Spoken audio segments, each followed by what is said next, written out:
You've turned their pages and now hear their voices. We have a Shelby. Hi, Shelby. Hi. How are you? So far, so good. Excited to be here. Thank you for joining. Let's dive into your fantasy series. I want to hear more about it. We were talking about it previously, and you have some Yes, things happening. I do. My first book is Out of Embers and Shadows. It's on Amazon, Kindle Unlimited, Audible. My narrator is phenomenal. And it follows Laura. She is shadow wielding. She's very strong, like already strong. That's something I thought was important. She doesn't need somebody to teach her. She's already there. And she's very stubborn. And she kind of figures out that she might actually be the bad guy. So she's got some inner turmoil to go through of like, uh-oh, I might be bad. But she gets snatched off the battlefield so her enemy, she's a shade. They wield shadows. It's a little on the nose, but what can you do? She gets snatched by her enemy, and they have dragons.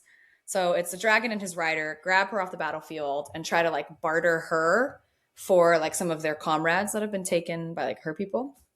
And then it doesn't go according to plan, as things never do in books. And she ends up having to make a bargain with the prince, like the enemy prince, and have to go through some trials to gain her freedom and try to figure out like what's actually going on because she might have been lied to. You don't know. You have to read it. But I'm really excited because book 4 comes out. Book 3 left on a really big cliffhanger. I love a cliffhanger. And book 4 comes out this summer. So it's been really fun to write it because 3 came out in January. So I'm like really trying to get it out soon because I also would like to know what happens. That's hilarious that you're like, I don't know.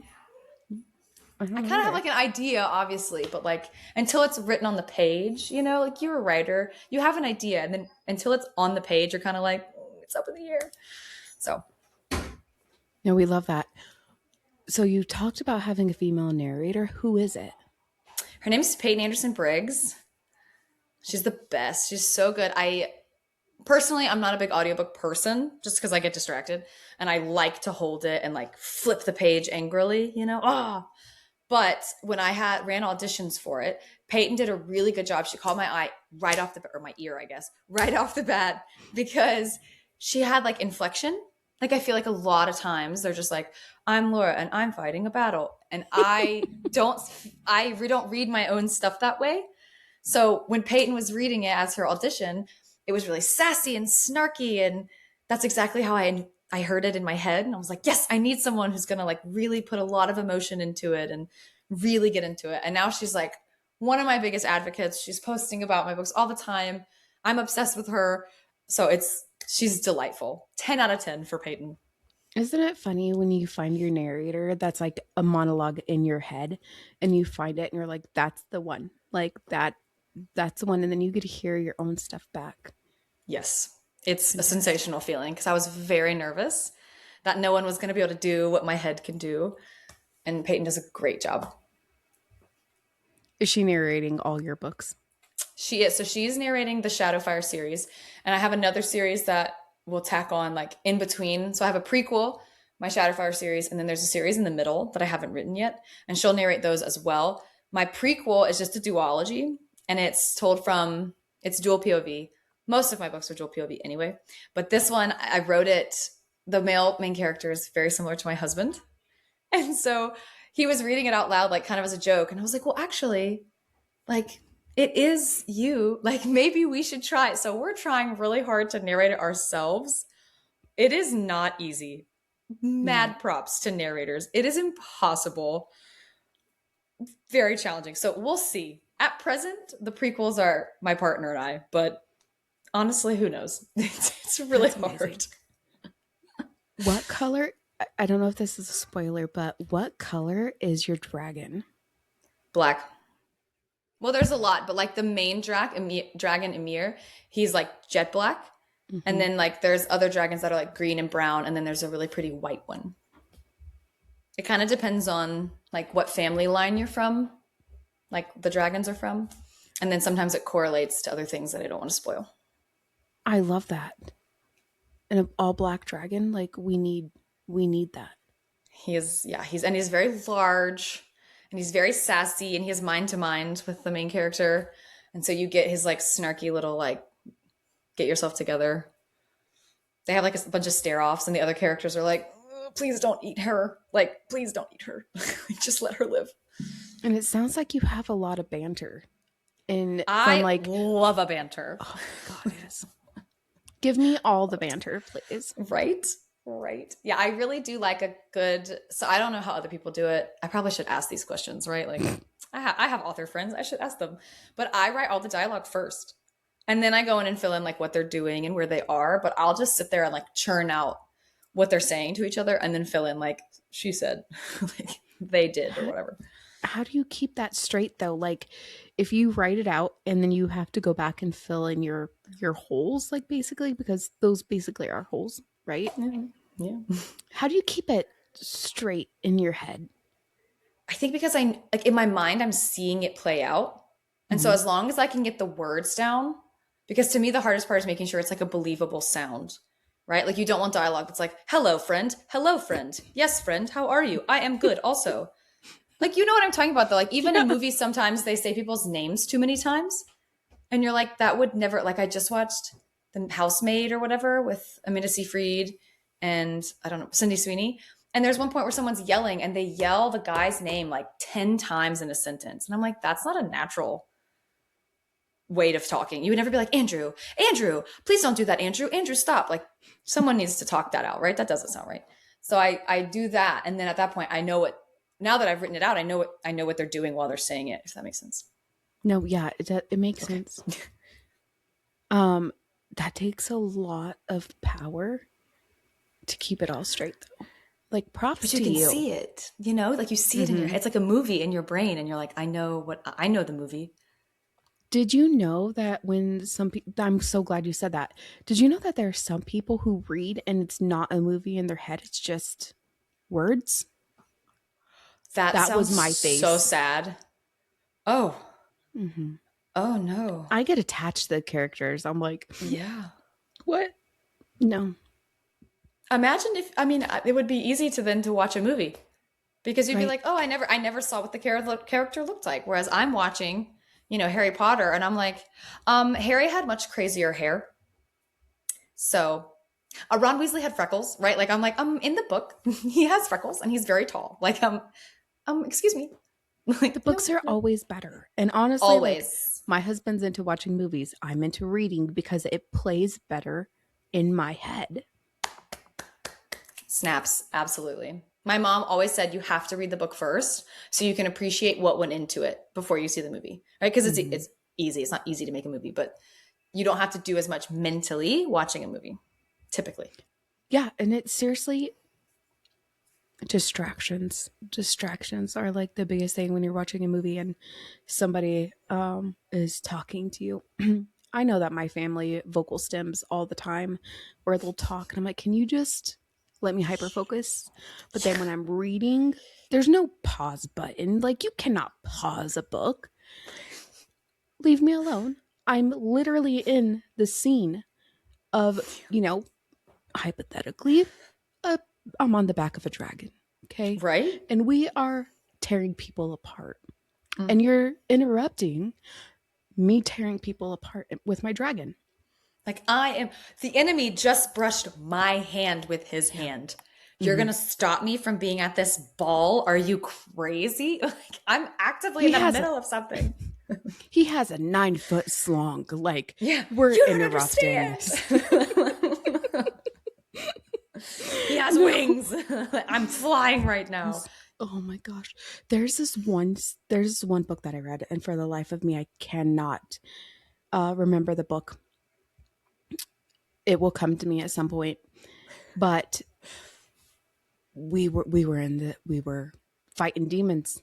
Demons Mm, were flying yeah. outside and people were being ripped apart, and Yep. like my family was just like mom, mom, mom. Mm-mm. And you're like, It's I'm fighting angels for and my life right demons, now. okay? Like, I'm fighting for my life. You have Hmm. to let me finish this. Yeah. No, I'm so glad you get it. So I Mm-hmm. don't know, it baffles my mind how people read and they enjoy reading, but they don't picture it in their head. Like what's going on? what's happening. Yeah, and like, what are you obtaining? Like, what's the purpose if you're not Hmm. seeing? Like, I don't know. Obviously, read. Everybody should read books, no matter how you see Everybody them. should. But like, I don't know. My partner can read like 3 books at a time, like Hmm. separately. Like, he can just like pause that one and go read this one, and they're all different genres. Like, some are nonfiction, some are, Pat Conroy, some are Ken Follett, and I'm like, no, you got to just burn through a whole series in a weekend, and then you can start the next one. My brain could not play that many movies at one time, but maybe because he doesn't see movies, doesn't matter. See, that's a valid point. I have 8 books going currently at the same time. Yeah. Listen, that's impressive. Good for you, sis. Like, Is it wow. impressive though? I mean, I'm a mood reader. So like if Uh, I'm in the mood one time for Omegaverse, we're doing Omegaverse. We're sure. living Omegaverse. We're living as a wolf. Okay? Absolutely. I mean, there's one series by Tracy Wolf, the Crave series. Now I binge Mm-hmm. read that. Like Mm. my husband's like, this is a fat, like they're fat books. Hold on. They're pretty thick. Oh, No, that's a girthy. That's a girthy they're pretty girl. thick. Read this book in a couple days. Yep. And my husband was like, just buy one or two. No, It'll take you a while. And I'm like, no, wrong. no.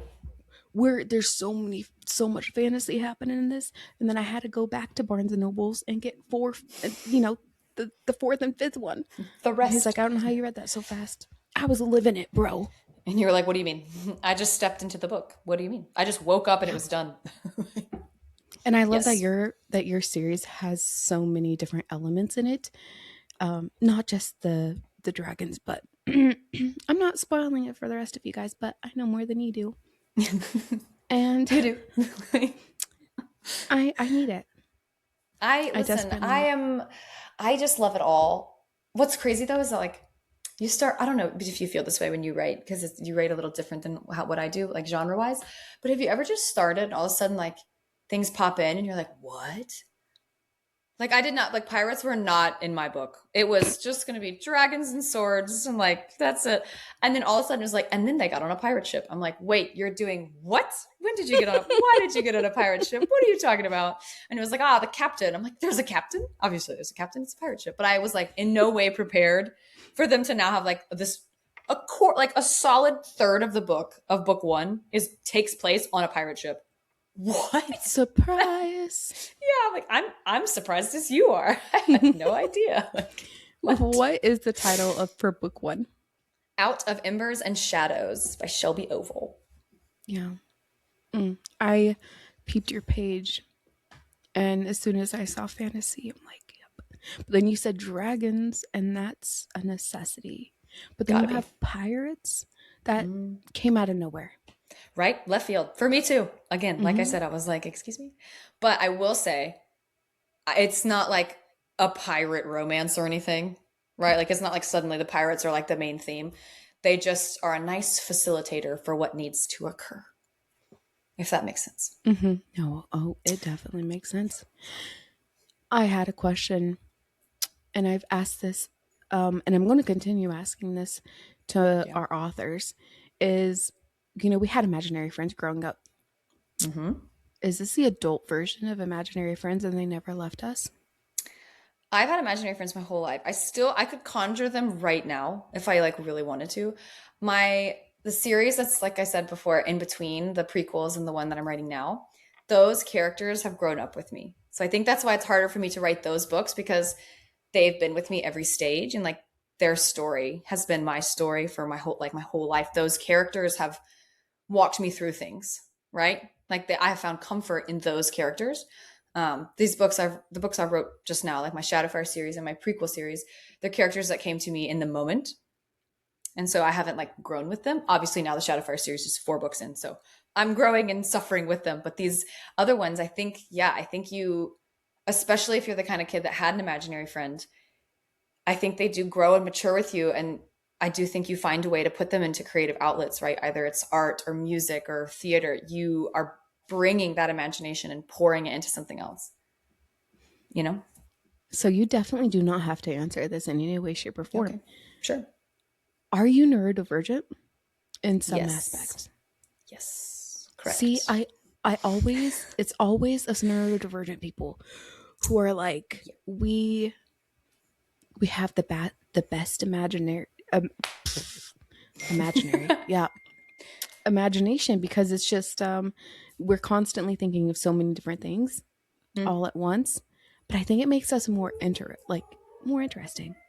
I would say so. I My husband calls them head movies because I can just sit there and listen to like a soundtrack of something and just I'm in another world. And he's like, "Hey, where quick question, where are you?" I'm like, I'm actually fighting a war right now. Like if you don't mind, I'm just going to finish this up real quick. I'll be right back.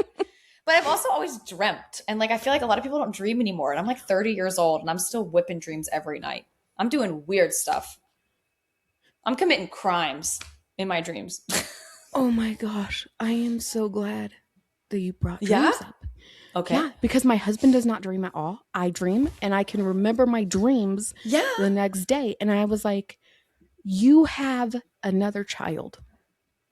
So now I'm mad at you. I woke up mad at you because you How dare have you? Mm-hmm. another child out there somewhere in the wilderness. And he's like, I don't. And I was like, but I'm not woke up yet, like fully. I don't Right. know what life I'm in. So Mm-hmm. still in my dream. Mm-hmm. Mm-hmm. Mm-hmm. Mm-hmm. Yeah, I gave birth. I don't have children. Never had children. I like went through labor and my partner couldn't make it and my mother-in-law, my mom were there. I had a beautiful baby girl. I woke up distressed because I didn't know where she was. I'm like, you didn't make it to the hospital in time. Robert's like, what are you talking about? Like you have never given birth. You've never been pregnant. What? I'm like, I don't know. She was beautiful. She was so small. She was premature. She was a hard labor. Like, what am I talking about? I don't even have siblings that have kids. Like, what? Like, You have yeah. a whole nother life going I on. do. I think I like entered into my alternate self somewhere and like felt what she was feeling because it was so real. Like I have this child, this beautiful baby girl. No, I don't. No, I I don't. mean, maybe your body is preparing you, you know? Perhaps. I don't know. It's She like a was fortune. gorgeous. Oh, she was so little. I could just hold her. But it was weird too because it was like happening in a library, which like, Oh, but like doctors were there. Like the oh, OR yeah. was in a library. That I think personally, okay, this is what I think. I think okay. it was my books. Mm-hmm. Like this was all happening before I published my first book. And so I think obviously I didn't give birth to a like paper, that's weird. But I think it was like my brain being like, this is your brainchild. Mm-hmm. You know, like oh, thumbs up. Oh, thumbs up. Thumbs Your up. brain, woo. Your brain did this. You know? Like you created something. Or you're just that dedicated to literature. I am. I am that dedicated. Mm-hmm. What can I say? I'm the modern Shakespeare. Call me Shakesy B. Oh my gosh. We have to be friends in real life because Okay. this is Works for me. fantastic. We could talk about, wait, on the battlefield, Yeah. right? Like you have a Mm-hmm. battle going, Sure. but is it in a forest? All the time. Oh my god. Or like a barren wasteland sometimes. Like if it's been like battles, like, you know, like when it gets like muddy. Oh my gosh, my favorite scene I've ever written, and I don't want to spoil it for anybody, but there is a scene where there's a battle, and then post battle, two characters who haven't seen each other in a really long time. And I don't want to spoil anything else, but it's like raining and muddy, and it's really emotional because they're not expecting to see each other, and they do, and they collapse into the mud and like cry into each other's arms, like in this like muddy battlefield. And their rivalries? No, they're really, really close. I don't want to spoil anything. They're really close, and it's from the female point of view. It's from Laura's point of view, and she is like just like collapses with like thank God, like thank the gods they're alive, because I don't want to say if it's a boy or girl. And then it flips to the other person's point of view, and it's like their whole world is the fact that Laura's right there. I like wept writing it. I was like, this is actually so good. Anyway. Do fairies come into play at any aspect? Okay. So listen, this is okay. This is a little crazy. So my first series, like the prequel series, okay. So it's all in the same world. just different like times, like time periods. So my Mm. prequel is like 500 years ish before the current series that's happening, the Shadowfire series. And there's a series in the middle, working title, the Isle of Skye series, because it's a collection of fae that live like on an island, like the Fae Isles. And so they're Mm-hmm. like completely separate from like the north and southern continent. And so in the Shadowfire series, they talk about like the Lost Fae Isles. Like, oh yeah, remember them? They used to like, come around and interbreed, and now they're just lost. But in the prequel series, the main male character, Emmerich, he had been studying like medicine and like healing fires because he has fire magic in like with the Fae in the Fae Isles. So like both series is like touch on that series that'll be in the middle. So like there are Fae in this in my world, but like proper like pointed ears, elongated canines like that. Those Fae are separate. I love it. It's gonna it has a chance to intermingle. I don't want to spoil anything, but there's a possibility things will intermingle along the timelines. I love it.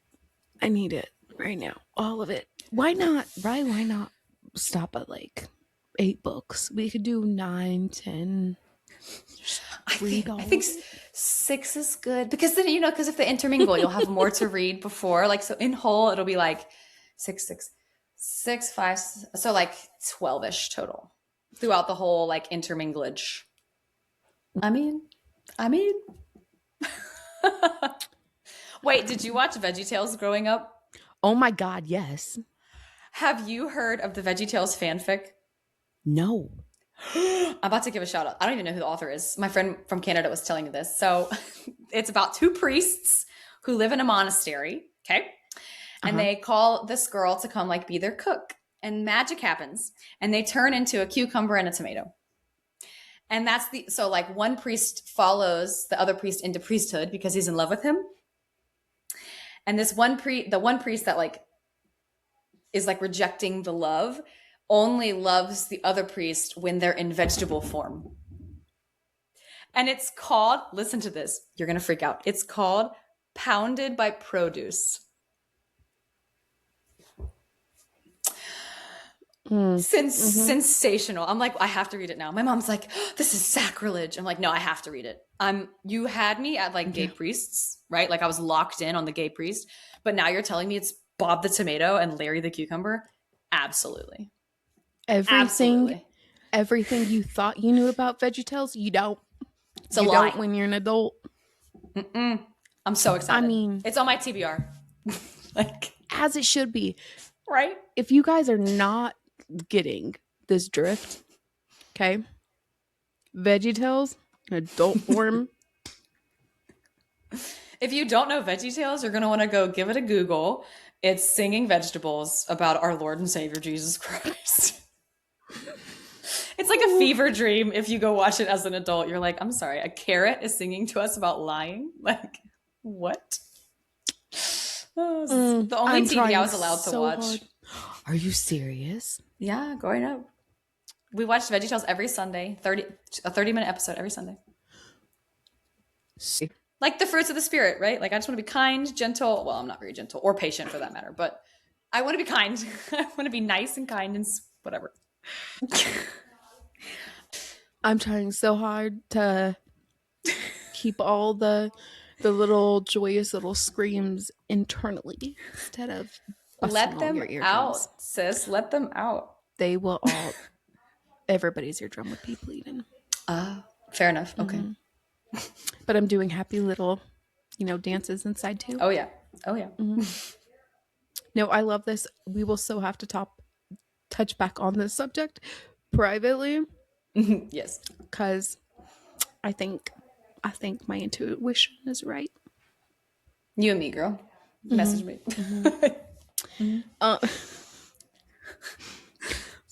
So is your series closed door or open? Or is it just where no hanky panky, no? What is it's not young adult. What's a fantasy without some hanky panky? Like I know there's a place for it. Fine. Not in my world. Take your clothes off. Get your tits out. my You My guys are prequel, missing this whole thing. my prequel is like really spicy. And I didn't mean for it to be. All of a sudden, it was just like, and now they're having sex, and you're like, oh my god. My Oh, this there's a butt. like, yeah, whoa, we're seeing his booty hole.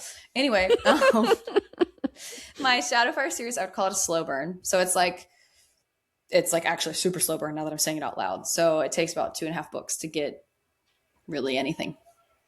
Oh, that But is then it's slow. open door once you get there. But yes, I've been told, and I don't want to, I'm going to toot my own horn right now because I didn't even know it was a horn I could toot.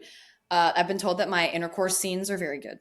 I was unaware, but I was like, oh my God, thank you. Like one girl, I was like, Clock I it. know her. And so she said like, oh, I'm like, oh, what's your favorite part? Like, tell me everything. Cause I mean, I'm my own biggest fan. So I'm like, as a Mm-hmm. reader, tell me, like, don't talk to the author, Shelby, talk to like reader Shelby. And so my friend was like, oh, I actually really like the sex scenes. And I was like, what? Thank you. Oh my God. Thanks. Like, What did you it's kind like? Tell me. of Tell like, me in he's like, detail. what specifically actually? So I think so. Unfortunately though, fortunately and unfortunately, my father-in-law is very supportive. So he's been reading all my books, which means he read the prequel. And he messaged and he was like, this is very different than the other two because lots of sex. And I was like, oh, I forgot. You're like a 65-year-old white guy, like who's like only reads like what Atomic Habits and like the book Sapiens, right? Like you, this is not your wheelhouse, and it's yeah, So you know what's like funny? Talking about supportive father-in-laws. hmm. My father-in-law is watching. Oh, hey Mm-hmm. father-in-law, what up, Phil? Mm-hmm. Yeah, Hmm. he's amazing. He's Oh, great. My gold husband's star. like, you have a better relationship with my dad than I do. Like, you're his favorite, and I'm like, I'm everybody's favorite. I mean, I'm just amazing, so I mean, what obviously can I say? fair, I fair. don't know how though because I curse like a sailor. Hmm. Um, extremely sassy. I'm a smartass. It's the Like, only way to be. and I'm blunt. Mm. Dude, I didn't realize you were describing me. We're We twinsies. we really should be best friends. You should, yeah. We need to make it That's happen. what I said 15 minutes ago. Yeah, Hmm. locked in. Yep. My mom and dad actually like someone got upset with our like at the dinner table one time and my dad was like they walked away and my dad was like talking to each of my siblings and my mom and he was like you guys need to do a better job making them feel welcome, you need to be better. And he got to me and he was like, you know, actually I genuinely believe you're doing the best you can, so just don't get any worse. And I was like, oh, okay. Like okay. He's like, you know, actually that's the best you've ever been, so just you're doing everything you can, maintain that. I was like, okay. Like Your father-in-law sounds like an awesome guy. like, that was my dad. I'll give my dad. That was my dad Oh, being your like, dad. Oh, that's okay. all you Your have. dad. That's actually all you have. I'm like, yeah, that's all I have. This is everything you're getting. I'm I'm not trying changing really for hard. anybody. I was like, Dad, I'm doing my best, but like, what am I supposed to do here? Like, help. Like, Wait, do you avoid like social gatherings, like public spaces? if I know that I'm gonna probably get in a fight with someone, probably, Girl, we twinsies. right? Twinsies. I had a man say something Mm-hmm. very racist to my face. I'm not sure why he thought it would be okay to say something to me. But he said it to, as me and my partner were staying there, he said something very racist to me in like a very crowded space. And it wasn't just like racist light, right? Like it was like proper 1960s America racist. And I was like, I literally said, no, oh, no, I don't, I don't want that. And then I just walked away. I was like, I don't want any, don't, that's, I like, honestly, I was buffering because I could not figure out what was happening because I've never experienced it like so like legitimate. Like he was so serious too, and I was like, I'm so confused. Like I've known you my whole. I'm so confused. I had to walk away. Where the fuck did he get the audacity? Right, and I'm like, Like, of all the people, who? like I Where? live abroad, right? So like, in what world is like, oh, you know what? She seems closed minded. She seems like the one I can really say this stuff out loud. Like, no, that's not even an inside thought. But like, if you're gonna even think it, definitely don't say it. Like, what? Not to anybody, let alone to me, right? Like, don't keep Obviously. swallow that. That's mm-mm, wrong. Mm. So no, I don't really. Also, you have to do all the small talk when you go in social settings. All the Mm-hmm. like bullshit. Hi, how are you? Good. How are you? Good. How are you? Hi, how are you? Good. How are you? Are you? Yeah. Are you? Oh, yeah. Yeah. Good. How are you? Hi, how are you? You know, I can fake being nice. I mean, like 100%. I'm kind, right? Um, but you know, small talk kind of kills me. I Yeah. do, however, genuinely check on people all the time. I'm like, "Are you okay? You doing okay? We're great. We're Like not like a suffering in depression." genuine interaction. But when someone says like, Right. "Oh, how are you?" and you're like, "I'm actually not doing well." My dad told me he was like, "No, normally, like for normal people, you're just supposed to say like, "I'm good. How are you?" And I was like, "Oh, but I'm not good." He was like, "No, I know, but the societal response should be just good. How are you?" You don't need to tell them about like your medical ailments. And I'm like, "But they asked how I was doing. Like I'm confused. Like I'm unwell." And he's like, "Yes, but you seem to misunderstand." Like the point is, I am the same way. Like if you're now I've started doing the whole do you want the professional answer yeah, or do you want the genuine answer? Because the genuine answer is I'm a espresso. yeah. I'm surviving, not thriving. Right. Depresso. Depresso espresso, right? Because it's a Tomato, coffee. tomato. Tomato, potato. See? Yeah. Yeah. I did not Like realize that people didn't genuine. want the actual answer. I'm like, oh, but you, oh. I would never ask a question and not want the real answer. Exactly. Like if you're having a bad day, tell me you're having a bad day. But but you can get me out of my shell by talking about books and if there's animals involved. Game I over. would prefer to sit on the floor with the dog at the party. Yes, Anyway, they are exactly. a great conversation. And they listen, non-judgmental. They don't talk They listen and they don't judge. back, kind of. I mean, I would say that my dog growing up definitely talked back. Like I would be like talking at a problem and she'd give me a look of like, bitch, you get it together. Like, excuse yourself. Check Was it. it a And you're like, husky? ugh, no, she was a wiener dog. She was perfect. Oh, yeah. So she had the Yeah. like perfect side eye of like, are you sure? Like, let's think that one through. She was really snarky. Don't go to jail today, okay? Yeah, she's like, don't take from the population, don't add from the population. Those are the two rules that my wiener dog Mm. prescribed to me, of course. Oh, yeah. No, we take the dog's prescriptions It's true. very, Mm-hmm. very There's strictly. a reason that dog and God have the same letters. That's a good point. That's a Mm-hmm. very good point. I've never seen it like that. Yeah. It's Heard because it they're said like heavenly. that. Either way, both. Mm. Mm-hmm. No, I'm loving it. We have if you live in our town, you don't live in our town and you don't know how many dogs I have, but we have this many. 4. Yeah. Mm. Okay. And it is very therapeutic. I love a dog. I don't. We live in Saudi Arabia, and so we don't have a dog at present because it's a bit hot for dogs. In my mind, obviously people have dogs there, but in my mind, I'm like, I can't. I want them to like play, and there's nowhere to play. It's hot. Um, but eventually, I will have another wiener dog. I will. As you I should. just know it. Right? Everyone needs one. They're the best dogs in the world.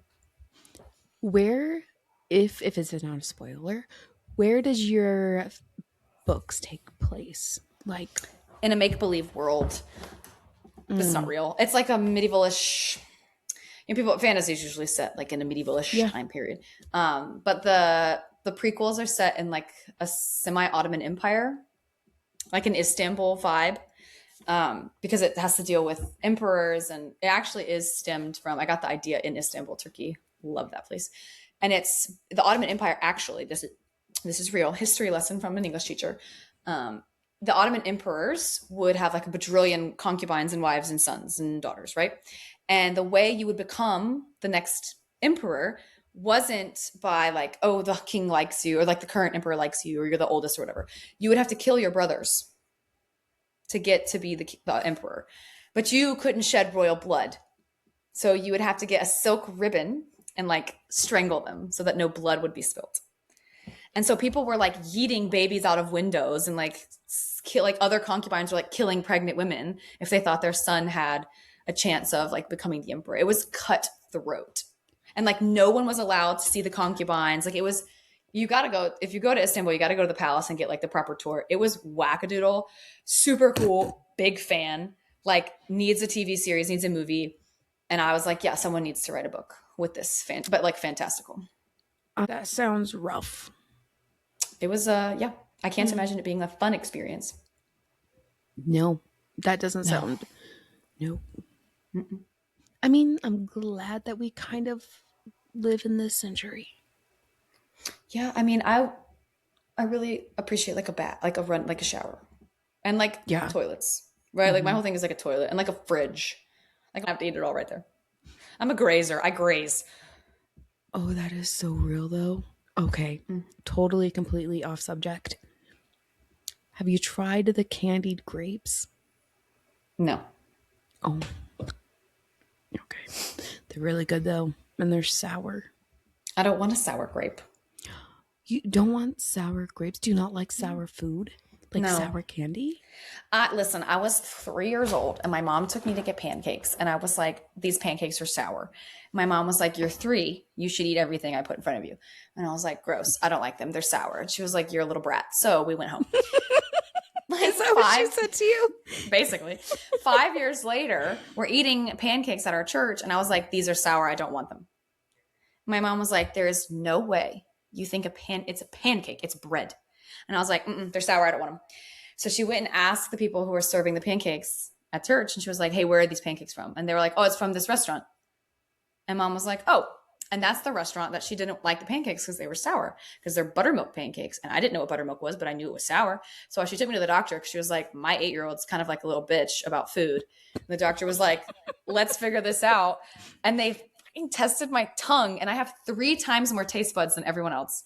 3. That is crazy. It's That's literally like called a super taster. Called a super taster, which feels like a lie. Taster. It feels like you're lying when you're like, I'm a super taster. And they're like, you made that up. That's a name you made up right now. And you're like, no, You should be a food critic.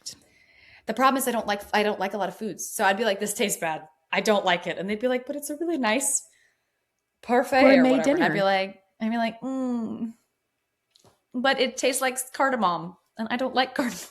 This has a hint of nutmeg.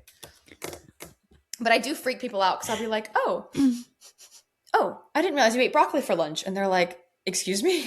Like I went to Do you have a super smeller too? Yeah, because they're connected. Your mouth and nose are connected. Oh yeah. I'm just kidding. Just ignore it.